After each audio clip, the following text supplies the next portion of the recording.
We got a $50 big board and dropped it off in the chat for us, man. Come on with it. Wow.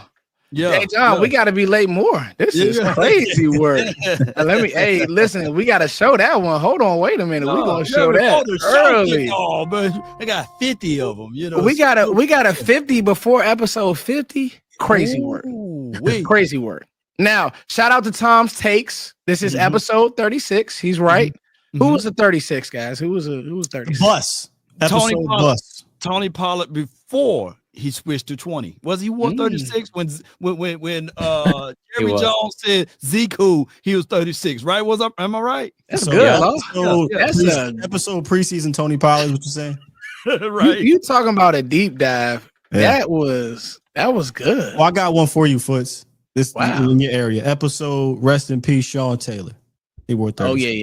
Didn't he wear 36? Rest in peace. I think it's 26. 26. Oh, it was 26. No. His rookie year, he was 36. Okay. His rookie season, I believe. Now, I'm pretty sure Chad will correct us if we're wrong, but yes. And hey, the Guru, that opening beat is fire. Yeah. And listen, what's his name? Brian Schottenheimer is rubbing off on me. Accountability. We had a little bit of technical difficulties, but you guys are here and we're ready to go. And as always, we are going to start off with John Machota. We have a great show for you guys today.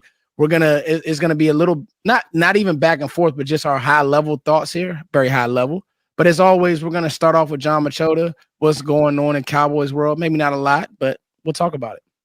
I would say the biggest thing is probably just that there's gonna be more hard knocks for the Dallas Cowboys. Yeah. I don't know if that's a good thing or not. We'll find out. I certainly think that Brian Schottenheimer has a chance to be the star of that, but it won't be just on the Cowboys. It's the entire NFC East. So that should be interesting. A lot of good content should probably come out of that. So good or bad, if the team's rolling or not, that will be interesting. And then there's still that Jerry Jones documentary that's going to come out that Netflix has been shooting the last 2 years. So that probably comes out sometime this summer too. So a lot of Cowboys behind the scenes stuff. So it should be good. There's going to be some cameos of you in that, I guarantee, huh? Hey, I'll take it.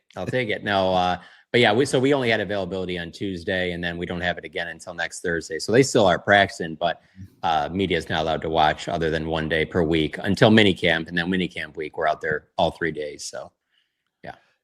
Quick question, John: All or Nothing or Hard Knocks? Which one was better?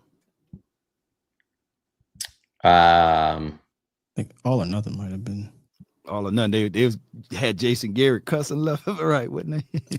Yeah. The first reason I'm thinking is because the last time that they were on one of those, I just know how much was edited out, and it wasn't even good, That's what I'm saying. Hard Knocks was not the group. Yeah. Because I'm thinking of the one where Dak hurts his shoulder early in camp. Yeah. And he has some good back and forths in there. And that was very early in the series. And I was like, oh, it's going to be good. And it sucked the rest of the way. So clearly they gave up too much than they wanted to show in that. And so because of that, they really dialed things back, and you didn't get a lot of the good storylines. So I probably lean a little bit to All or Nothing, but any of them are great. I mean, all the behind the scenes stuff's great to get that. It just, some of it is just, it gets kind of redundant. I mean, I don't think Hard Knocks is as good now as it used to be. Yeah. Because a lot of the same storylines is just different teams, that they do it with. So it could be interesting with the Cowboys. My thing is, I care about star players. I don't really care about the last guy that's not going to make the roster, that they go to the hotel room with them, and that I don't really care about that stuff that much. So that's a lot of Hard Knocks where I if they can get like my thing is the quarterback and wide receiver thing that they've done recently on Netflix. Like, that stuff's great. Cool. Their wide receiver thing was dope. Yeah. And I can tell you the difference. Like, Netflix, I'll put Netflix up against anything. Like, I'm not saying they don't have their misses, but the reason they hit so much is because they're paying big money. This isn't just, oh, hey, do you want to volunteer into this amazing thing? They pay big money. That's why they're going to give you all the access that they do. But yeah, that's wide receiver one they just had, and the quarterback one before that. Those are the best behind the scenes stuff that I've seen. Yeah, I think production for the quarterback was amazing, John. Like you said, I will say this: I did watch the AFC North one. It's good. Like, there's intrigue. I just wonder how much they'll show, and Now I will say, people say, well, I don't want cameras around the Cowboys, but they'll have it around all the teams. So you can't use the distraction thing. And that's what the NFL is now. Like they want to have people behind the curtains. And selfishly, because the Cowboys, I'm looking at some of the other media teams like the Panthers. They do little series like leading up to the draft. During the draft, we don't do any of that. Wow. They keep things closed doors. So I think it's pretty cool. No doubt. Yeah.